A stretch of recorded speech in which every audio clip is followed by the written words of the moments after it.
ইলিশ মাছটা এমন ঘরে রেখে খেলেও হেরফের হয় না। বাজারে বরফে থাকে, ঘরে ২-১ দিন রেখে খেলেও স্বাদ তেমন পরিবর্তন হয় না। বাজারে বড় ইলিশের প্রচুর দাম, সে তুলনায় ছোট ইলিশ কম।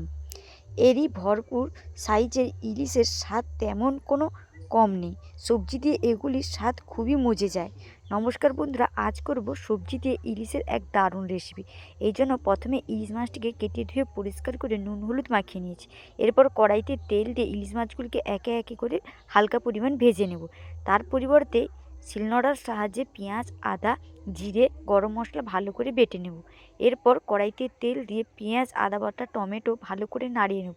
নাড়ানো হয়ে গেলে হলুদ, লঙ্কার গুঁড়ো দিয়ে সামান্য মশলা হয়ে এলে আগে থেকে কেটে রাখা আলু, বেগুন, কাঁচা লঙ্কা দিয়ে ভালো করে কষিয়ে নেব।